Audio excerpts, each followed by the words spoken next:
Je suis Dr Jessica Skiller, je suis neurologue, aussi gériatre, et je travaille au Centre mémoire ressources recherche de Limoges. Donc on aura l'occasion pour revenir sur qu'est-ce que c'est qu'une constellation mémoire. Alors d'abord, je voudrais chaleureusement remercier Mme Couteau, la directrice, Mme Frey. Il faut dire que avant le Covid, nous faisions une petite conférence chaque année. Et puis il y a des Covid, comme beaucoup de gens, eh bien, on a un petit peu arrêté nos activités, on a été un petit peu découragés. Et cette année, fin août, de ce coup, on s'est dit, c'est quoi, mondial, la journée mondiale, en 2022, il faut qu'on marque le coup.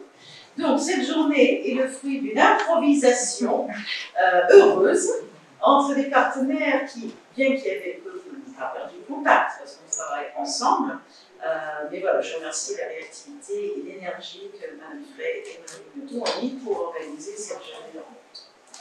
Donc la journée mondiale Alzheimer, pour nous, c'est quelque chose d'important parce que c'est une pathologie, comme ça, bien placé pour savoir, est très importante en termes de fréquence. C'est nous, sur le plan professionnel, notre principale préoccupation aussi. Et cette journée, elle existe depuis une vingtaine d'années, elle est mondiale, et c'est pour sensibiliser les personnes qui veulent avoir de l'information, mais aussi pour soutenir et informer les personnes qui sont concernées. Donc, si Aurélie veut bien, je ferai un petit comme ça. Voilà, juste se rappeler, donc on est bien dans quelque chose de mondial. La maladie Alzheimer, bien sûr, on en parle en France, mais on est au début, il y avait, parce que cette maladie a vraiment été décrite dans les années 80, 90, c'est une grande sensibilisation. On a pensé que c'était surtout les pays dits riches, les pays développés, mais au fur et à mesure que les moyens de repérage scientifique évoluent dans les autres pays, on s'aperçoit qu'elle, bien sûr, elle est internationale. Et si je peux dire, plus inquiétant encore, c'est dans les pays à revenus faibles et moyens, les pays en voie de développement, que le nombre de malades accélère le plus vite. Parce que comme la longévité des gens s'allonge, c'est-à-dire que c'est vrai qu'il y a un lien étroit entre la maladie et le vieillissement, puisque le risque majeur, le facteur de risque majeur pour développer la maladie, c'est de vieillir. Donc, quand dans une société comme la nôtre, arrivée à 75, 80 ans, devient quelque chose de courant, la maladie, elle apparaît. Et donc, dans les autres pays où les gens mouraient plus tôt, elle n'était pas là, et au fur et à mesure que la longévité apparaît dans ces pays-là, et ce qui est une bonne chose, eh bien, cette maladie apparaît aussi. Donc, la difficulté que nous rencontrons en France, elles sont réelles, mais mettez-vous dans un contexte d'autres pays qui n'ont pas de système de santé, qui n'ont pas de système d'aide, où ce sont essentiellement les familles qui assurent tout l'accompagnement, et on voit que c'est vraiment quelque chose qui mérite quand même de prendre le temps d'en parler et de se poser dessus aujourd'hui.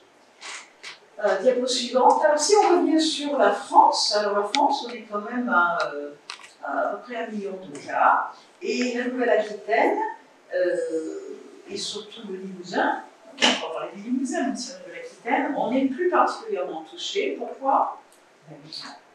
Parce qu'on vit plus vieux. Parce que les régions où on vit bien, on vit vieux, voilà, c'est vrai, un quart de notre population a plus de 65 ans, donc nous sommes une région un peu plus âgée que le reste de la France. Alors c'est les 3 départements du Limousin, mais Dordogne et la Vienne, c'est la même chose. On est vraiment au centre de la France, on est caractérisé par cette population qui est un peu plus vieillie, et du coup, eh bien, cette maladie, on en rencontre plus souvent dans la vie courante, puisqu'on rencontre plus souvent les personnes d'un certain âge. Donc là, actuellement, on estime à 17 000 personnes qui vivent avec la maladie en Limousin. 22 cas pour 1000 habitants, les chiffres sont un petit peu vieux, mais voilà à peu près ce que nous annonce. Diapo suivante. Alors, on va reprendre un petit peu, peut-être un peu de science pour commencer.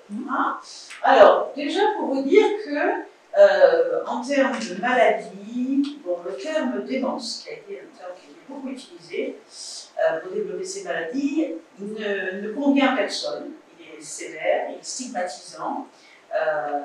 Donc, la communauté scientifique a adopté un terme qui est plus neutre, qui est le trouble neurocognitif.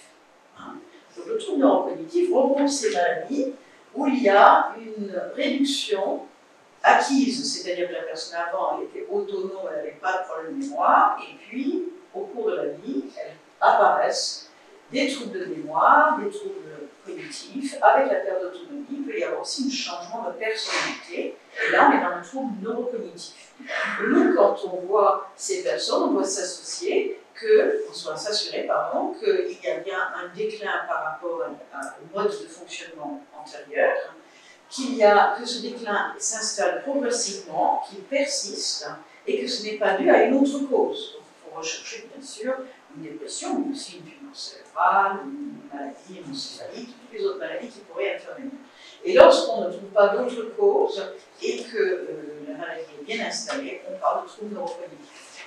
Donc, c'est un terme qui est plus descriptif, peut-être un peu moins compréhensible par le public, on pourra revenir dessus si vous le souhaitez. C'est très important qu'on sache de quoi on parle, mais en même temps, il est moins stigmatisant et il s'adapte mieux au début de la maladie aussi, parce qu'au début de la maladie, on est loin de ce qu'on appelle la démence, qui est très effrayante, et on découvre de plus en plus, grâce aux techniques actuelles, des personnes qui débutent leur maladie.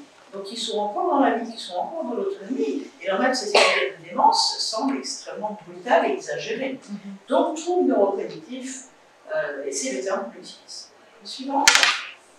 Donc, les troubles neurocognitifs, ça repose sur un mécanisme de neurodégénérescence.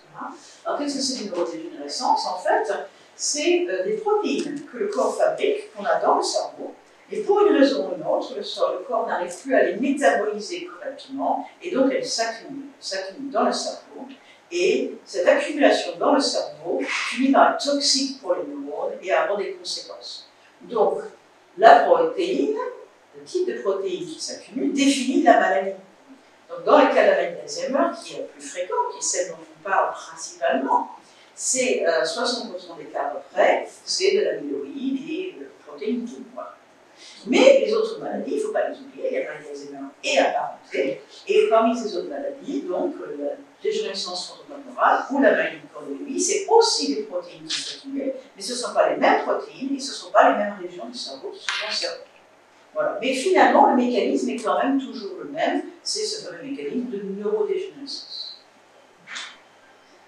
Là-dessus s'ajoute une participation vasculaire. C'est ce que vous essayez de montrer ce schéma, c'est que vous avez des gens qui n'ont qu'une atteinte de type dégénérative, ces neurones qui souffrent, d'autres qui ont essentiellement des lésions vasculaires, du fait de petites ischémies qui passent inaperçues des fois chez les personnes diabétiques, chez les personnes hypertendues, et puis il y a tous les possibles mélanges entre les deux. On peut avoir un peu de vasculaire et de dégénératif, un peu dégénératif, beaucoup vasculaire, moite-moite, voilà. Donc en fin de compte, quand on fait un diagnostic, quand on annonce un diagnostic aux personnes, on donne la maladie principale, parce qu'on va leur dire que vous avez 10% d'Alzheimer, 10% de dégénératif, de vasculaire, etc., etc.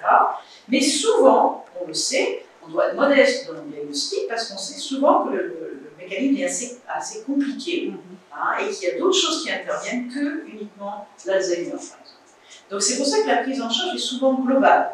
Même si on soigne une des maladies, on essaie de faire quelque chose qui va s'intéresser aussi, par exemple, tout ce qui est vasculaire, parce qu'on sait qu'il y a une intrication, une potentialisation même entre ces lésions, dont l'effet se cumule, et il est important de traiter les deux.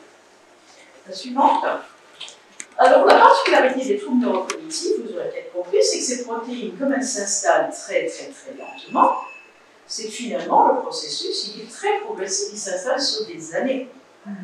Et c'est pour ça que ce concept est intéressant aussi, parce qu'il permet de distinguer, de faire le lien entre les phases de la maladie, on va parler de troubles neurocognitifs majeurs, débutants, modérés, voire sévères, mais aussi il permet d'évoquer qu'il y a des situations avant la maladie où on parlait de troubles cognitifs mineurs, voire même de quelqu'un qui a juste une plainte, mais qui n'est pas encore du tout dans quelque chose de pathologique. Il y a une continuité entre tous ces stades. Donc, puisque le sujet aujourd'hui, on n'a même pas parlé du sujet aujourd'hui, c'est, c'était urgent, mais c'est aussi favoriser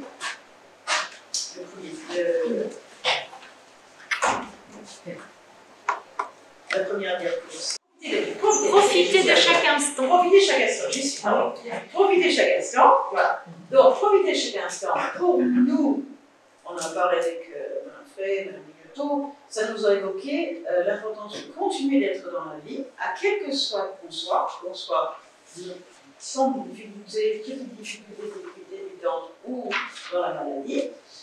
Et du coup, la prévention, ça a débouché pour nous sur la prévention qui nous a semblé le sujet à aborder aujourd'hui. D'accord? Le mot démence. Alors, je ne le sors pas parce que finalement, la démence, vous voyez, ne correspondrait qu'à tout à fait une toute petite phase de la maladie. Et c'est ce que je dis, ça ne correspond pas du tout à cette image de personnes qui débutent une maladie, voire de personnes qui sont sur le seuil de la maladie, qui n'y sont pas encore. Et ce terme est beaucoup trop réducteur et trop agressif. Donc voilà, troublant collectif, ça permet d'avoir l'ensemble de balayer l'ensemble de ce stade. Et puis oui, pour revenir sur profiter de la vie, je ne sais pas ce qu'en pense Onofré, mais je trouve que le message cette année est beaucoup plus positif que les années précédentes. Si vous avez déjà vu les autres années Alzheimer, on avait des thématiques sur c'est toute une famille qui souffre, des choses beaucoup plus dramatiques. Alors, est-ce que c'est parce qu'en sortant du Covid, on a tous besoin de respirer d'un peu de bien-être, mais personnellement, on en parlait avec Mme Pougato, on a trouvé que le fait d'avoir un message un peu plus positif était aussi une bonne chose. Parce que certes, cette maladie, elle est dramatique, mais il faut aussi au quotidien qu'on puisse vivre avec, donc il faut aussi pouvoir la dédramatiser. Alors, diapo suivante. Donc ça, c'est une longue introduction, mais finalement, le propos que je voulais aborder aujourd'hui, c'est comment agir pour protéger son cerveau. Avec d'abord, on va regarder celui de la science, puis on va aborder le domaine de la santé cérébrale, et puis on va réfléchir à ce qu'on peut préserver sa santé cérébrale, même si on est malade. Voilà, c'est ça un petit peu pour ça que je vous propose de traiter le sujet. Donc voici un premier essai de prévention.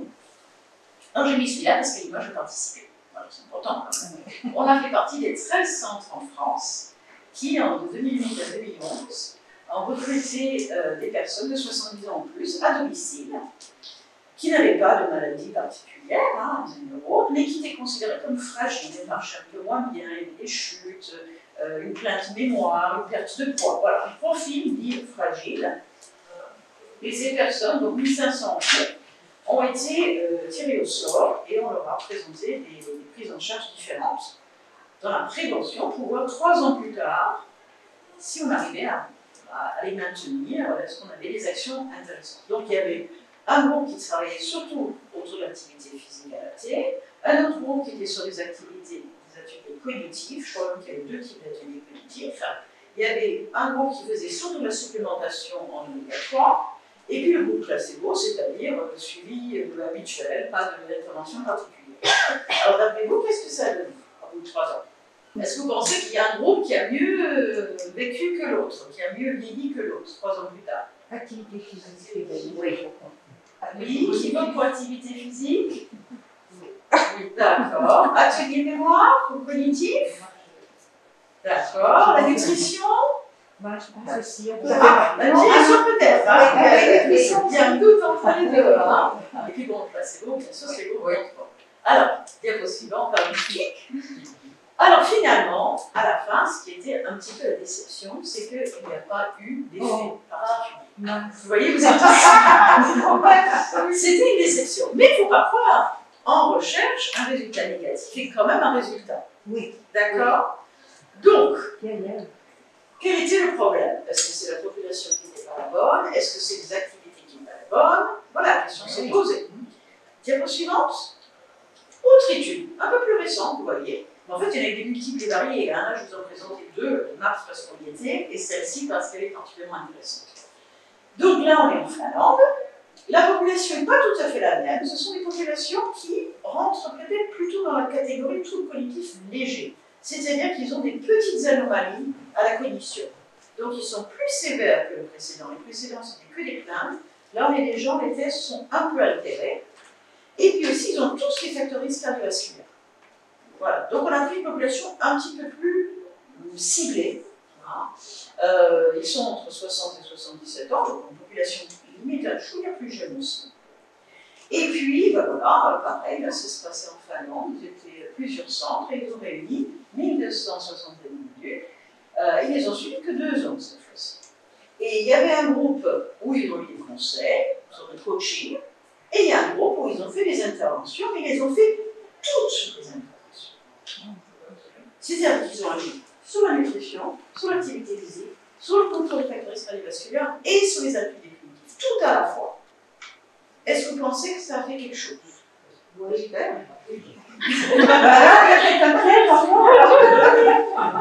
Qui pense que ça a marché? Qui pense que ça a marché? Moi, je pense que ça a marché. Il y a eu Ah, quelque chose. bon. Il y en a d'autres de ce côté-là, on est plus... Si. Ah bon, il y a des gens qui pensent que ça va marcher, mais il y a des gens qui se mouillent pas. Qu'est-ce que ça veut dire, DRCV? Facteur de risque cardiovasculaire. Ah ouais, Je peux avoir la diapo suivante? Eh bien oui, ça a marché. Il y avait une différence statistique entre ceux qui étaient accompagnés avec des vraies interventions, mais sur tous les domaines, D'accord. par rapport à ceux qu'on laissait dans le jour, avec quelques conseils. D'accord? Ça c'est bien. Donc là, on voit que la situation a changé, c'est-à-dire que peut-être qu'il ne faut pas faire la prévention à toutes les personnes, mais ce serait intéressant de récupérer les gens qui sont peut-être passés du normal à en difficulté avant la maladie. Et il faut une intervention très très globale pour les maintenir à ce niveau-là et éviter qu'ils rentrent dans la maladie. Donc ça, c'est des messages très intéressants. C'est tellement intéressant, diapo suivante, qu'il y a actuellement un programme qui est soutenu par Alzheimer's Association dans le monde et qui est à 25 pays qui participent dans ces programmes. Donc, ça ouvre quand même l'espoir. On n'est pas encore sur du traitement curatif, on est bien d'accord.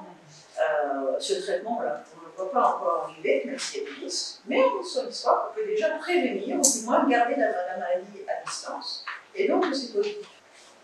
D'accord, donc voilà l'étude, le Lancet, qui est un grand journal de médecine et de neurologie en particulier, liste chaque année, peut-être pas chaque année, tous les 2 ans, il fait de nouveau la liste des facteurs de risque modifiables. Et au départ, il n'était pas 5. Puis au mesure que les études justement sur la prévention se multiplient, eh bien cette liste s'allonge. Et on en est en 2020 à 12 facteurs de risque. Alors c'est petit, je suis désolée, ma diapo n'est pas très bonne. Alors comment est-ce qu'on identifie ces facteurs de risque? Alors il y a ceux qui agissent directement sur le cerveau lui-même, donc sur les lésions du cerveau, c'est-à-dire agir sur le diabète, l'hypertension, le tabagisme. On rejoint ce que M. dit, les facteurs cardiovasculaires, l'obésité, la sédentarité.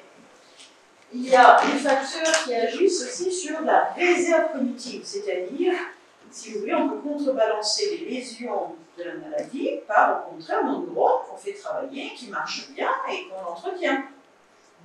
Donc cette réserve cognitive, il faut l'entretenir pendant toute la vie. Voilà. Donc on peut l'entretenir, mais si on a un problème de surdité, s'il y a très peu d'échanges sociaux, si on a un niveau d'éducation très faible au départ, eh bien la réserve cognitive elle est un petit peu moins bonne ou elle est moins bien entretenue. Et puis il y a des facteurs qui agissent sur les deux, qui agissent à la fois sur la pathologie du cerveau et à la fois sur la réserve, qui sont plutôt tout ce qui est toxique et agression, donc les traumatismes crâniens, les usages d'alcool, mais aussi la dépression. La maladie dépressive en elle-même est considérée comme quelque chose de stress, l'anxiété, la dépression peut aggraver, agresser le cerveau. Et puis, on commence à voir apparaître la pollution. La pollution. La pollution, voilà, la pollution de l'air. Voilà. Donc, on voit un peu dans l'air du temps aussi. Hein. On est sur l'environnement en général, ce qu'on mange, ce qu'on respire. La santé en général, c'est quand même quelque chose qui intervient sur notre santé. Et là, si on pense sur le plan mondial, les auteurs estiment que si on pouvait corriger ces pathologies-là, on pourrait prévenir jusqu'à 40% des maladies Alzheimer ou apparentées dans le monde. Alors bien sûr, c'est pour nous, mais c'est pas seulement pour nous, c'est aussi pour les pays où il n'y a pas de système de santé, où on ne soit pas hypertension, on ne soit pas diabète, où il n'y a pas, où peut-être l'éducation, il y a très peu d'accès à l'éducation. Donc c'est un ensemble, on va dire, de recommandations qui touchent l'ensemble des pays, l'ensemble des cultures. Diapo suivante. Alors, je vais vous inviter, quand vous sortirez d'ici, si vous êtes curieux, de vous rendre sur Santé publique Ottawa. les Canadiens font des choses formidables. Formidables. Et vous citez, et vous tapez sur, si vous tapez d'ailleurs Santé du cerveau, c'est comme ça que j'ai trouvé, Santé du cerveau, ce qui est sorti, c'est le site canadien avec que ferez-vous pour votre cerveau aujourd'hui? Pas grave. Alors, je vais faire passer un premier. Alors, pour vous, ça c'est quoi ça? Qu'est-ce qu'on peut faire pour son cerveau aujourd'hui? C'est la cardiovasculaire. Voilà, c'est ça. Hein? C'est le cerveau, le cœur, il marche de main en main. Si vous soignez votre cœur, vous soignez le cerveau. Donc, il y a l'activité physique et aussi le diabète, l'hypertension, le cholestérol, tout ce qui va avec. Tout ce qui a vraiment avec son cœur, on soigne son cerveau. Donc, on voit peut-être pas très bien, mais voilà, ils se tiennent la main, le cœur et le cerveau, ils vont ensemble. Suivant. Et là, effectivement, plus particulièrement, l'activité physique. Hein, d'accord? En fait, quand vous allez sur ce site, vous tapez sur chacun des petits icônes, il y a une liste de conseils, de recommandations à faire derrière. Je trouve que c'est très, très intéressant ce site. Voilà, on peut continuer, je ne les ai pas tous mis. Donc, qu'est-ce que c'est ça? Stimulation cognitive. Ça, stimulation cognitive, je crois qu'ils mettent, faites des défis. Acceptez les défis. Apprenez des choses nouvelles. Lancez-vous dans des choses nouvelles. Voilà. Là, c'est les échanges. Voilà. Alors, le terme canadien, c'est socialiser. Socialiser. Ne pas rester sur Voilà, très très très important. Nous, on le voit, nous d'ailleurs, un des rôles de l'accueil du jour, hein, très très important, c'est souvent de sortir les personnes de leur isolement, du fait de la maladie, ils sont isolés, et de venir dans l'accueil du jour et de voir de nouveau interagir avec les personnes. Ça change tout, et ça ne peut que donner des bonnes choses pour le cerveau. Et je crois que je garde un petit dernier, protéger votre cerveau. Donc lui, il a le casque mais c'est aussi éviter les coups de chaleur, les maladies, enfin tout ce qu'il y a. Et donc, je ne les ai pas tous compris, il y en a une douzaine. Si vous êtes curieux, allez dessus et vous verrez en détail ce qu'on vous propose. Donc ça, c'est le concept de santé cérébrale. C'est-à-dire que finalement, notre cerveau, c'est comme l'ensemble de notre corps, il faut faire un certain nombre d'efforts, au moins d'être prudent, si on veut préserver notre santé. Hein? Donc pareil, pas dans les excès d'alcool, les excès de tabac, les excès d'argent, les excès en traumatisme, finalement, ça semble presque trop simple de dire il faut être en bonne santé, mais peut-être à part les très jeunes ici, on s'aperçoit qu'avec l'âge, être en bonne santé, ça se travaille. C'est-à-dire que si on ne va pas voir son médecin, si on ne fait pas les examens, si on ne fait pas ce qu'il faut, en fait, notre santé se dégrade. Et le cerveau, c'est pareil. Donc en fait, le cerveau, c'est un organe dont il faut s'occuper. Et peut-être que le concept de santé cérébrale est quelque chose d'intéressant à aborder avec des actions comme celle-ci pour le grand public qui permettent peut-être juste de prendre conscience. Ce matin, on était à la radio avec Aurélie, on a tout fait. Et on nous a demandé, si vous deviez donner un seul conseil, alors c'est difficile d'en donner un, mais le conseil qui m'est venu à l'idée, c'est prendre conscience qu'il faut s'occuper de la santé de son cerveau. Voilà, comme tout le reste. Hein.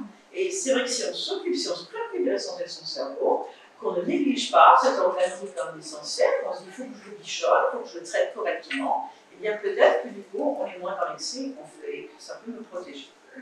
Alors, diapo suivante. Une question autour de ça ne suit pas en tant que tel. Mais ce qu'on appelle le régime méditerranéen, on nous propose pour nos artères, il est bon aussi pour notre cerveau. C'est-à-dire fruits, légumes, huiles, éviter les graisses, on surcharge tout ce qui est trop sucre pour le reste.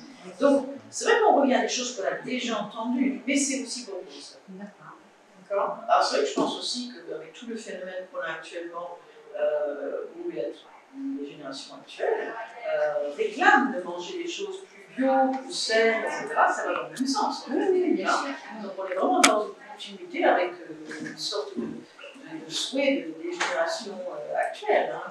C'est pas illogique. C'est bien. S'il vous plaît. Oui. Quelle est la part de l'héritage génétique? Alors, la maladie n'est pas génétique du tout. Hein. L'Alzheimer n'est pas génétique du tout.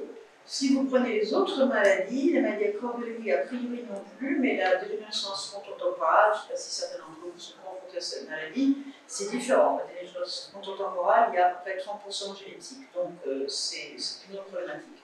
Dans l'Alzheimer, on ne rencontre pas la génétique. Mais par contre, c'est vrai que les gens qui grandissent ensemble ont le même mode de vie. Ils sont exposés aux mêmes choses. Donc s'il y a eu des drames dans l'enfance, là ils ont tous vécu les mêmes drames. S'ils ont été élevés avec peut-être une mauvaise nutrition, s'ils ont été... Il faut voir aussi, bon, là la génération, ça dépend, mais quand on prend la génération des élus, donc la guerre, la population, etc., ils ont tous connu des choses relativement similaires à la même famille. Donc c'est pas exceptionnel, dans la même famille, sur un terrain donné, on retrouve des maladies qui reviennent souvent. Après, là, les générations qui suivent, on n'est plus dans l'éducation, j'espère du moins, alimentaire, je vais dire. On est maintenant mieux éduqué aussi, la scolarité est quand même beaucoup plus répandue à une certaine génération. Les filles, elles allaient à l'école, et qu'est-ce qu'elles allaient voir les garçons aller à l'école, et puis les autres n'y allaient pas. Donc c'est vrai que je pense que les générations actuelles sont déjà certainement mieux préparées pour faire face à cette maladie. Voilà, donc je ne sais pas si j'ai répondu à votre question. Il y a des facteurs de risque familiaux, certainement, parce que par exemple, les maladies cardiovasculaires sont souvent familiales. Dans la famille, on a souvent plusieurs diabètes, plusieurs pathologies coronariennes. Donc là aussi, c'est plus le terrain, vous voyez, qui est héréditaire, mais pas la maladie en elle-même. Excuse-moi, et est-ce que des choses psychologiques Alors, oui, les chocs psychologiques, oui. Je pense qu'effectivement, on trouve dans les... Alors, chocs psychologiques, pas sur le moment. C'est plutôt les traumatismes, comme je dis, les traumatismes de l'enfance, en particulier les situations de maltraitance, de privation affective, hein, que certaines personnes ont connues, comme on dit au moment de la guerre et tout ça a été pas facile. Et même de nos jours, il y a encore de la maltraitance, malheureusement. Oui, certainement, ça laisse ces séquelles. Alors, aucun facteur, je ne sais pas si vous avez compris, aucun facteur n'est suffisant. Mais ces facteurs affaiblissent un petit peu cette réserve cognitive, et si vous cumulez plusieurs facteurs, votre cerveau il est en mauvaise santé. Mais il y a cette fameuse résilience. Oui, aussi. C'est-à-dire telle personne a vécu même des vies difficiles, avec une mode de vie sain, avec la plastique, peut se rattraper. Pas non plus pour parler du destin. D'accord. Je ne suis pas du tout là-dedans.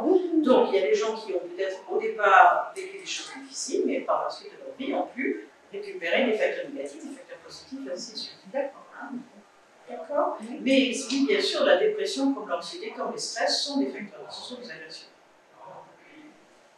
Alors du coup, maintenant, on va aborder à la maladie. Donc voilà, le trouble cognitif, au début c'était une difficulté au quotidien, et un jour, ça devient une maladie. Eh bien, finalement, c'est ce que je vous ai expliqué tout à l'heure. Peut-être que pour la personne qui vit, il y a une sorte de avant-après, une sorte de rupture. Je veux bien croire que psychologiquement, on vit comme ça. Mais sur le plan du cerveau, c'est une continuité. C'est-à-dire qu'il n'y avait pas trop de lésions avant, puis un jour, il y a trop de lésions. Mais il y a une continuité. Donc, ces activités, ces actions de prévention, elles restent tout aussi valables. D'accord? Donc, là-dessus, sur la personne malade, on voit qu'on arrive aussi sur réduire les toxiques, comme sur une comme l'étude de la dépression. C'est que ce n'est pas parce qu'on est malade qu'il faut baisser les bras, il faut continuer. Donc, quelqu'un qui a Alzheimer de lutte, c'est la insolité, c'est une émotion, il faut les traiter. Les facteurs de risque cardiovasculaire, pareil, il faut agir dessus. Donc ça, c'est plutôt ce qui est en deux. Et puis, les réserves cognitives, eh bien, parfois, du fait de la maladie, la personne s'isole, la famille s'isole. Parce que Alfred nous le dit régulièrement, il y a des familles pour qui c'est encore vécu très honteux, et du coup, on se referme sur soi, on n'ose pas en parler. Ben, en fait, ils s'infligent cet isolement, et c'est un facteur aggravant.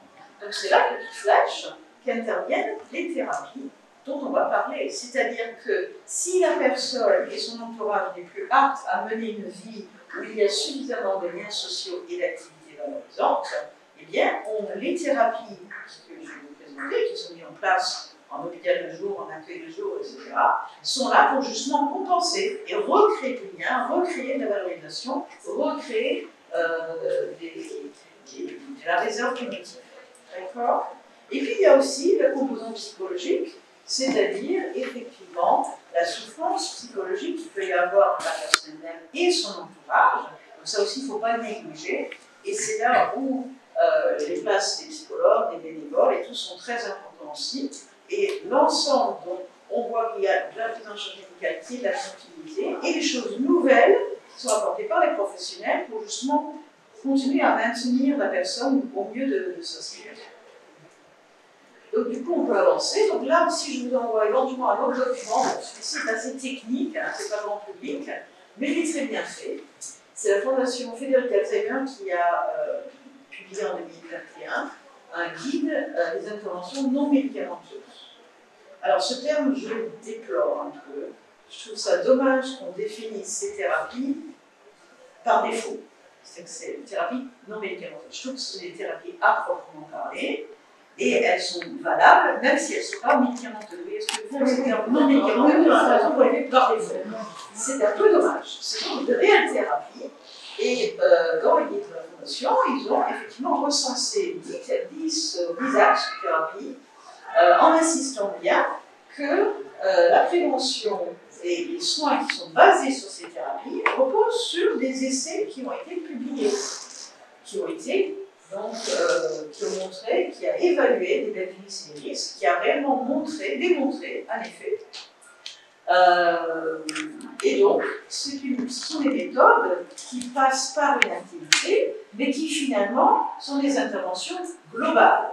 C'est-à-dire, finalement, quelle que soit la méthode, si on veut donner un fil conducteur, que ce soit la médiation par l'animal, ou par les plantes, ou par l'art, ou quoi que ce soit, en fin de compte, on stimule l'ensemble du corps. Le cerveau par l'ensemble du corps.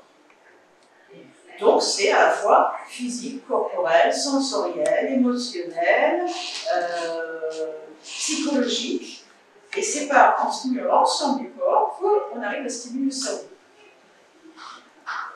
Les thérapies qui se basent uniquement sur retravailler la mémoire sont pour l'échec, puisque le canal de mémoire ne marche plus très bien. Donc il faut passer par d'autres canaux. Et on a de multiples canaux. On a de multiples canaux qui peut-être dans notre société, nous, occidentale française, sont un peu sous-estimés. Mais les émotions, par exemple, ou le corps, les sens, sont d'excellents canaux pour continuer à stimuler le cerveau. Donc ça, c'est le principe global. Alors moi, je vous ai choisi quelques-unes qui vous plaisaient bien, mais en fait, toutes celles-là sont valables. On peut aller à la suivante. Bon, ben, on est devenu dans une société très sédentaire maintenant, par rapport à nos ancêtres, pas si loin que ça, qui marchaient pour aller à l'école. Combien d'entre vous qui ont des enfants, leurs enfants ne marchent plus à l'école? Ah, bravo! Si, mais c'est plus en ville, c'est pas grave. Non, mes enfants, ils peuvent marcher à l'école. Moi, j'ai marché des kilomètres pour aller à l'école. Ils ont pas marché à l'école. C'était une énorme différence déjà. Voilà. Donc, déjà, notre vie a changé. Il y a des moyens en commun, ou alors au contraire, on habite à la campagne, donc voilà, il faut une voiture. L'activité physique, eh bien, elle est énormément diminuée par rapport à ce que vivait une génération, deux générations avant nous. Donc, il faut retravailler cette activité physique. Alors, c'est vrai pour nous, avant la maladie, c'est vrai quand on a une plainte cognitive et qu'on est en difficulté, et c'est vrai aussi quand on a la maladie. D'accord? C'est vrai pour toutes les maladies. Alors, l'activité physique, de façon très très scientifique, c'est un afflux, c'est l'effet vasculaire. Donc la vascularisation est accélérée dans tous les vaisseaux, ce qui permet effectivement que l'oxygène et tous les nutriments arrivent mieux au cerveau. Donc c'est vraiment une alimentation du cerveau à l'époque, une meilleure utilisation de l'oxygène. Et par ce biais-là, cette activité stimule certains facteurs de plasticité. La plasticité étant ce qui permet au cerveau de se réparer, ce qui permet au cerveau de créer une connexion neuronale. Donc par l'activité physique, eh bien, on stimule son cerveau à plusieurs niveaux. Donc, si on vient sur des actions plus concrètes, il y a déjà la mobilité et la condition physique. Pour être autonome, pour pouvoir faire ces actions tous les jours, il faut être en forme. La mémoire, quand il faut retenir une séquence d'action, il y a la mémoire. Favoriser le sommeil parce que on est fatigué physiquement. L'anxiété et la dépression, on peut évacuer par le biais de l'activité physique, et du coup, par tous ces biais-là, eh bien, on favorise l'autonomie. Je vous ai mis un petit verre, précédemment, c'est pas grave. Excuse-moi. En petit verre, le fait que ce sont des activités qu'on peut exercer en groupe ou en individuel, le patient seul ou avec son aidant, et ça s'adresse à tous les stades de la maladie. Donc la suivante. Alors la musicothérapie, c'est l'utilisation de la musique. Alors ça peut être soit le son, le rythme, la mélodie, l'harmonie, soit de façon active en utilisant des objets qui produisent des sons, soit simplement de l'écoute, mais c'est souvent un peu les deux mélangés. Voilà. Donc, là je vous ai dit tout. Là aussi, la première des choses, c'est d'agir sur l'anxiété, la dépression. Je pense que vous verrez que la musique qu'on aime, souvent ça nous apaise. Voilà. Ça peut aussi nous stimuler, nous rappeler des souvenirs, nous faire remémorer les choses. Donc ça mobilise la mémoire, les émotions. Et la musique, souvent, on aime bien la partager. On chante avec quelqu'un, ou on échange avec quelqu'un sur un morceau parce qu'on est souvenirs communs. Donc là aussi, ça favorise les échanges. Donc là aussi, en groupe, à l'individuel, seul et dedans, etc. Et si on met l'activité physique et la musicothérapie ensemble, ça fait de la danse. Il y a aussi la dansothérapie, la thérapie par la danse, que je vais développer là. Alors sur le nôtre, les animaux. Alors j'ai eu le plaisir de voir un chat installé sur un des canapés ici en arrivant.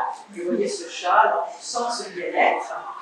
Donc la médiation par les animaux, effectivement, c'est pareil, c'est pas un gadget, c'est une vraie thérapie.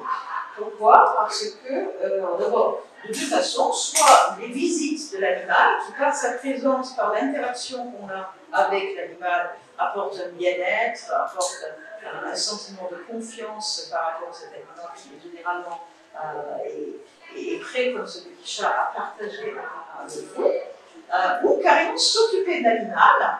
Donc, je sais qu'à l'hôpital le jour, au CVA, il y a des séances avec les chevaux. Donc pourquoi pas aller c'est pas monter sur le cheval, c'est s'occuper de monter le cheval. Ça c'est un nouvel jeu autour de ça. Mais on peut aussi avoir les animaux, donc celui-ci pour nourrir. Nourrir l'animal, ça crée aussi le sens de responsabilité. Donc s'occuper de l'animal en lui-même et aussi, on peut aussi les deux. Donc là aussi, l'inconvénient, c'est de la posture, c'est physique. Voilà.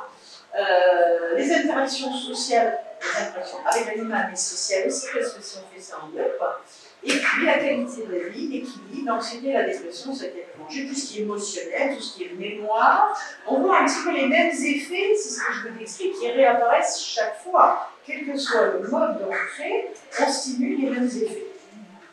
Et je trouve que j'ai un dernier petit exemple. Voilà, donc je pense que Louvain va se passer de l'ortithérapie. Je ne savais pas que ça s'appelait comme ça d'ailleurs, mais les jardins thérapeutiques, les choses comme ça.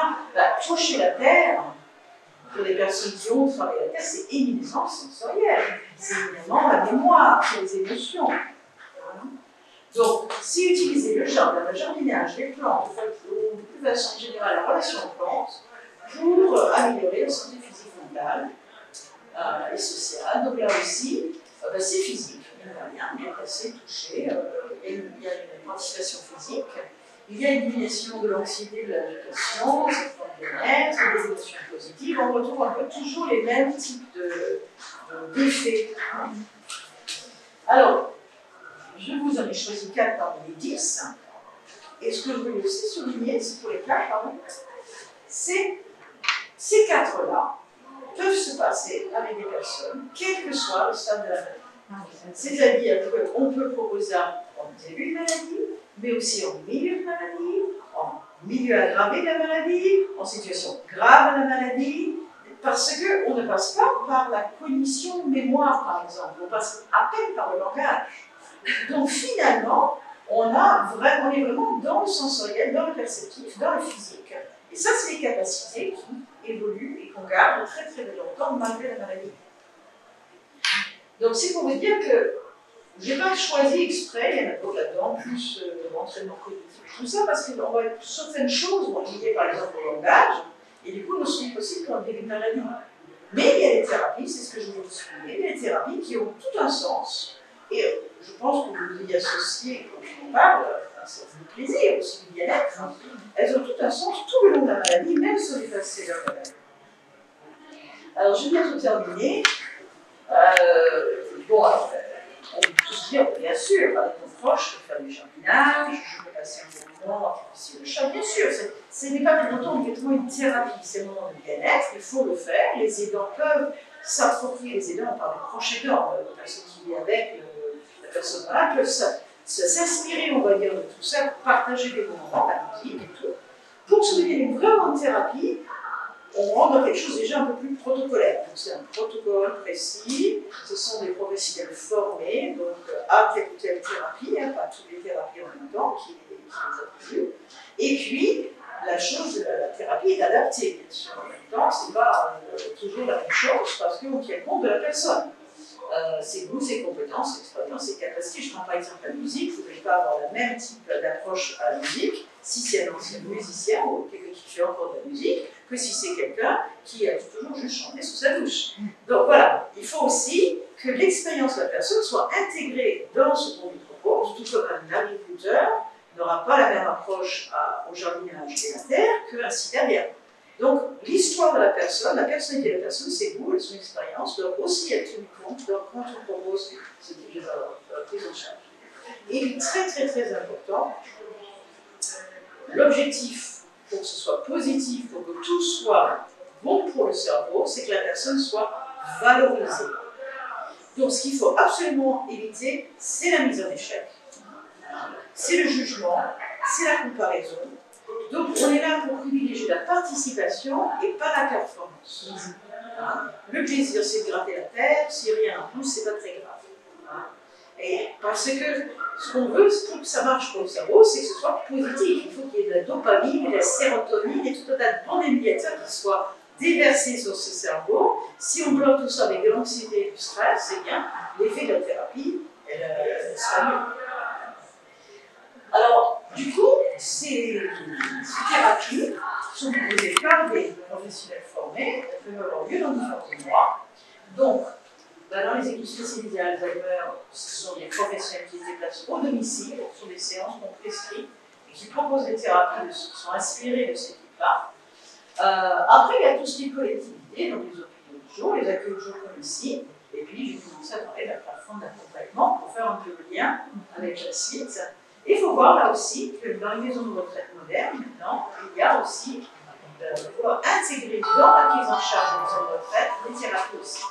Alors, dans les unités de soins Alzheimer, bien sûr, mais même pour les personnes qui ne sont pas en unité de soins, il y a des sortes d'accueil de jour dans les maisons de retraite.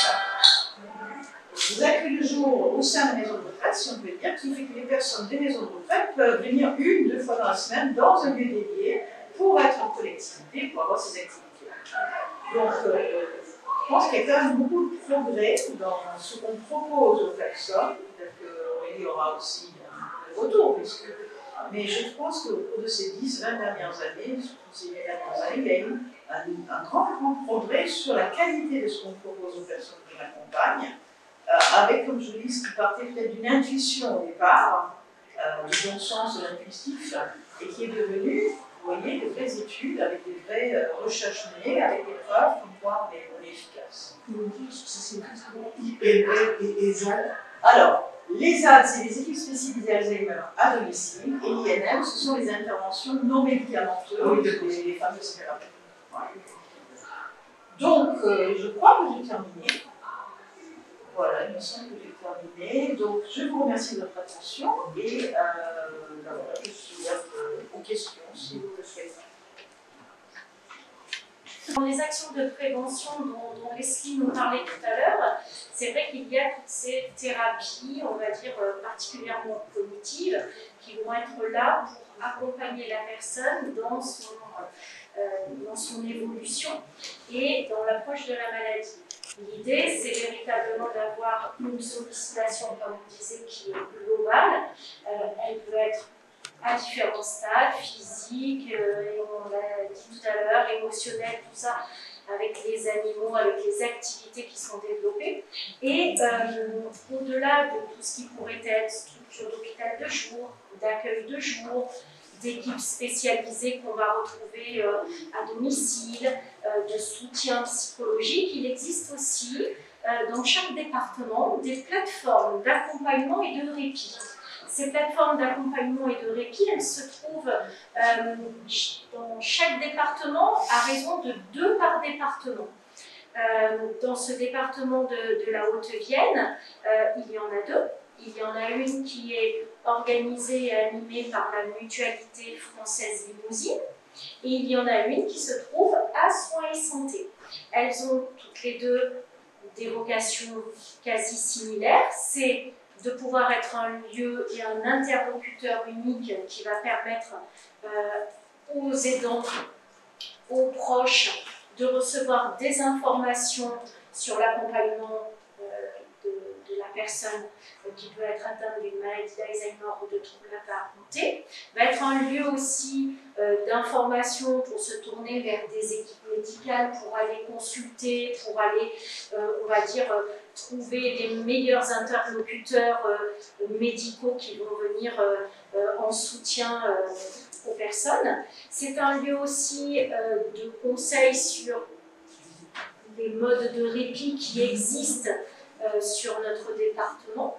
C'est un lieu aussi de conseil pour tout ce qui pourrait être soutien financier, aide financière, compréhension du montage des dossiers administratifs que l'on sait souvent complexes, longs, et de travailler quelquefois à aider les personnes, les proches et leurs malades à monter les dossiers.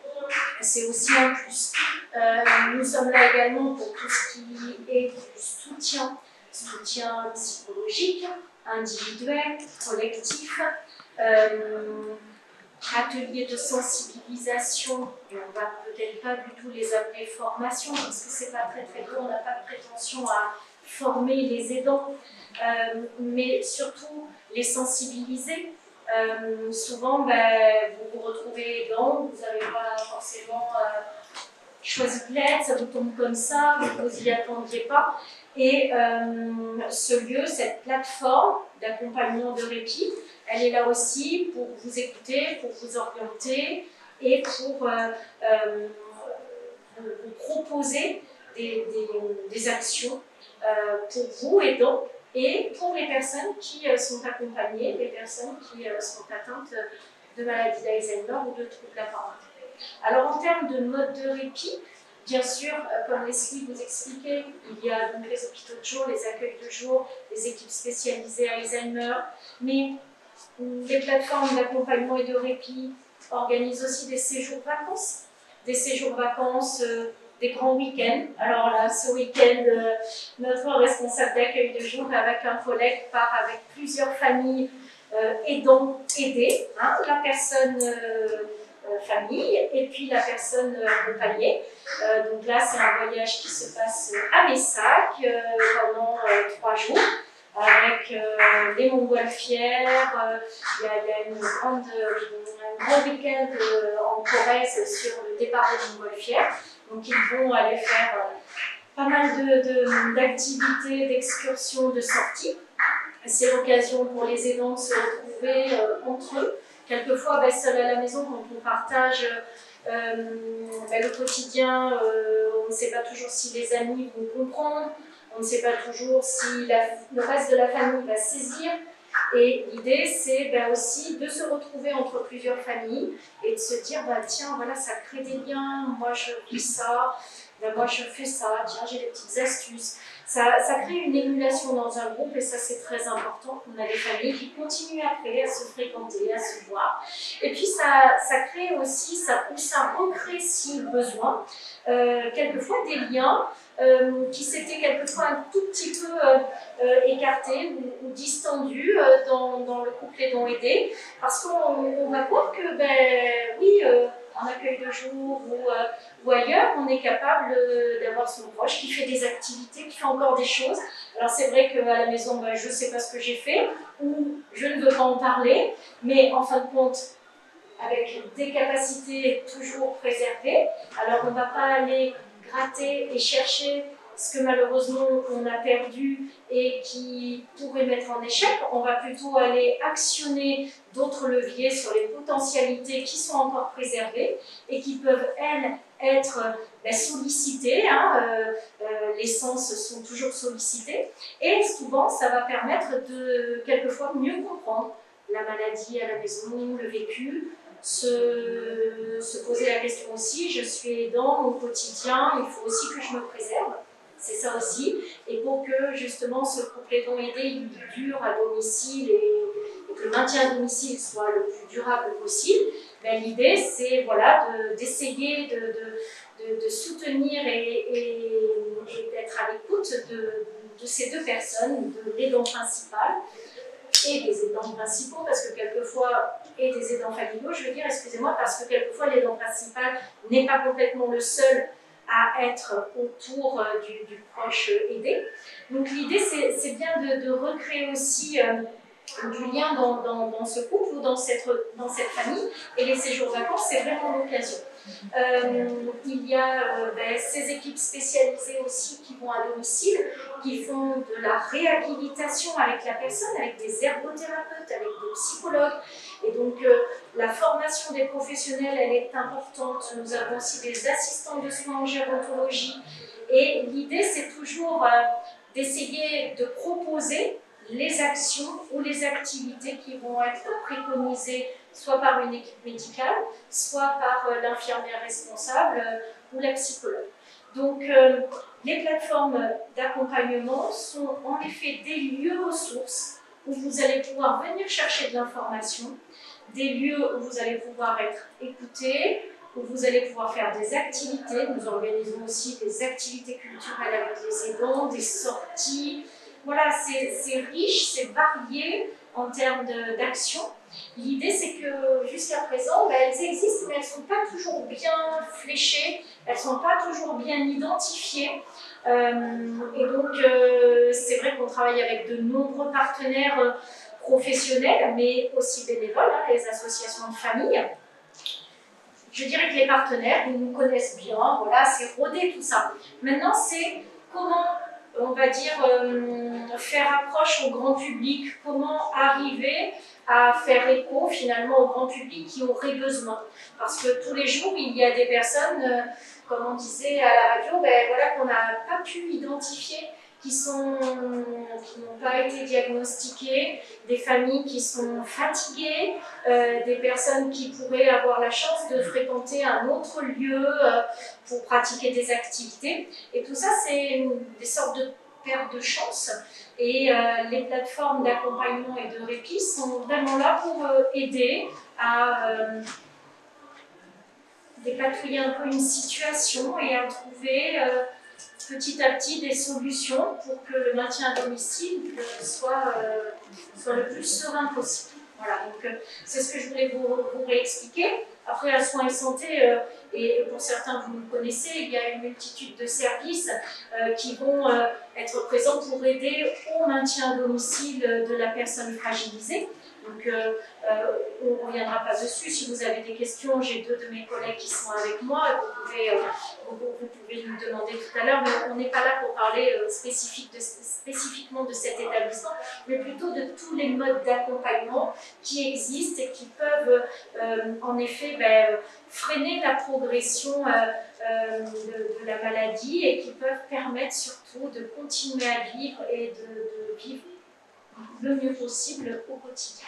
Voilà, donc comme cette journée était aussi sous le signe donc, de la présence des bénévoles qui font beaucoup de choses aussi auprès des familles, Madame Frey, donc le CM2R et Soins et Santé, nous avions souhaité nous associer ensemble pour marquer le coup de cette journée. Et donc je laisse Madame Frey peut-être vous parler aussi de tout ce que l'association France Alzheimer 87 fait depuis des années auprès des proches aidants en Haute-Vienne et donc dans d'autres départements, puisque c'est comme les plateformes, ce sont des antennes qui vont exister normalement dans tous les départements. Voilà. Il y a l'association Française Wendel, 87, excusez-moi, je vais laisser au titre de ça. Cette association a été créée en 2004 par moi-même parce que j'ai été confrontée à cette pathologie proche. Et évidemment, le contexte était totalement différent, mais j'ai été aussi. Donc, cette association a été créée en lien avec l'Union nationale, si vous ne connaissez pas l'Union nationale qui gère toutes les associations qui sont en principe dans chaque département. Et nous sommes censés nous faire un petit peu la même chose, c'est-à-dire en fonction du terrain et de ce que nous pouvons faire. Donc, cette association a été créée il y a beaucoup de temps. On s'est rendu compte qu'il y avait beaucoup de difficultés, et déjà nous avions des contacts avec le service, avec Mme Coupeau, qui déjà mettait en place tout un tas de choses. Alors en ce qui nous concerne, nous avons donc un local, nous avons des permanences et nous faisons aussi des activités. J'ai entendu parler de l'activité physique adaptée qui a remporté un très beau succès chez nous, chez des personnes qui étaient à un stade, on va dire, certain, parce que c'est difficile d'évaluer précoce, etc. Et vous le disiez, Madame Martine, l'activité physique adaptée est quelque chose d'extraordinaire. J'ai l'exemple d'un monsieur qui n'avait plus envie de rien faire alors que c'était totalement sportif. Et il est venu donc avec son épouse parce qu'il est sénat européen ou accompagne. Et ce monsieur ne s'habillait plus, ne faisait plus sa toilette. Et en l'espace de 15 jours, ce monsieur a retrouvé les usages élémentaires de l'habillement et de la toilette. Et chaque jour, il disait à son épouse, je suis prêt, on y va. Chaque jour. Donc effectivement, il a fallu lui expliquer que ce n'était pas chaque jour, mais c'est un exemple. Et donc, à partir de là, cette gym adaptée a été mise en place dans un service qui est assez grand, il nous fallait une salle et tranquillement nous acheter cela. Bon. Par ailleurs, il y a des rencontres appelées retour d'expérience. J'ai un petit peu parlé tout à l'heure de personnes qui avaient déjà cheminé et puis de personnes qui débutent, qui ne savent pas trop comment faire. Donc ces échanges sont tout à fait intéressants pour faire ces échanges en fonction de situation. En parallèle, nous avons une psychologue qui anime un groupe de parole. Groupe de parole qui est réservé aussi à des personnes qui débutent et d'autres qui ont déjà un petit peu cheminé avec une espèce de choses naturelles qui se mettent en place par rapport à une situation où mais je dirais quand même qu'il est quand même difficile d'avoir un schéma type parce que dans chaque situation est différente, l'histoire de vie est différente, la personnalité, le contexte, la personne débute ou elle a déjà avancé, vous voyez, donc il faut faire un inventaire un petit peu tout ça. Et heureusement, nous avons des services comme le service du Dr. Pass ou Henri toujours, etc., et les plateformes, qui vont permettre un petit peu d'évaluer et d'avancer un peu dans la prise en charge de ces personnes. Je veux dire aussi que nous avons un café rencontre qui a lieu dans un lieu public, aidé, qui fonctionnait très bien jusqu'au mois de mars 2020. Et avec Covid, nous avons dû arrêter tout ça. Et là, nous constatons aujourd'hui, chaque jour, effectivement, un désarroi des familles qui ont perdu ces habitudes-là d'aller dans un endroit, de retrouver des amis qui sont des amis, puisqu'ils se rencontrent, je sais. Vous faisiez aussi des promenades dans les jardins. Limoges, il y a beaucoup de jardins, très agréables, avec des bouquets, etc. J'en oublie peut-être, manifestement. Et puis, nous recevons bien sûr les personnes à l'association. Et là, c'est un constat qui a été dit dans la conférence de garde, c'est-à-dire cette inquiétude qu'il y a de quelqu'un qui, à son coup, ne va plus être comme avant, avoir des attitudes un petit peu curieuses. Et c'est vrai qu'il vient nous voir pour savoir un petit peu ce qu'il en est, etc. Alors nous sommes bénévoles, nous ne sommes pas médecins, ni soignants, et à ce moment-là, on va un petit peu leur expliquer qu'il faut approfondir, qu'il faut consulter, rapidement, parce qu'il y avait plein de chance, ça a été dit aussi. Il faut essayer de voir, et la difficulté, bien sûr, c'est que très souvent, nous appelons des familles dans pas de suite par les enfants, et qu'ils restent un petit peu dans ce confinement pour ne pas en savoir plus. Alors, c'est vrai que quelquefois, nous recevons les enfants, et là, ensemble, on va essayer de trouver des stratégies un petit peu pour revoir un petit peu les époux, les épouses des enfants, qui étaient un petit peu dans cette logique-là, pour les sensibiliser au fait qu'il faut aller plus loin. Il faut aller plus loin pour que les choses avancent et que leurs parents ou leurs frères, les choses avancent un petit peu. Alors aujourd'hui, quand même, on a bien avancé, c'est à dire, et il y a quand même beaucoup plus de prise en charge par les familles. Il y a une sensibilité qui est faite aussi dans la presse, et les résultats sont très bons. Bon, je ne développerai pas parce qu'on a pris déjà du temps, mais bon, nous restons. Il y a des plaquettes que j'ai proposées ici, si vous le souhaitez. On est à la disposition des familles par l'expérience que nous avons. Nous sommes peu de bénévoles. Peu de bénévoles parce qu'il est très difficile de gérer un petit peu ça, mais ça c'est une expertise, on va dire, de la prise en charge de malade. Mais quelquefois, les choses ne sont pas aussi évidentes. Il faut du temps, beaucoup de temps, pour arriver à décider quelqu'un, et ce n'est qu'à partir d'un exemple précis que les choses à ce moment-là vont devenir beaucoup plus positives. Mais le nombre est très très réduit. Alors on aimerait effectivement aller un petit peu plus vite, mais le mot vivre n'est pas adapté, il faut aller un petit peu plus en avance et en avant. Mais je pense que petit à petit, on a fait un petit peu sa place, et qu'aujourd'hui, l'association quand même est à l'écoute de beaucoup de personnes qui justement ont encore ces difficultés, qui s'interrogent, qui posent des questions, et nous on est là pour recevoir. Voilà, je vous remercie. Merci. Merci.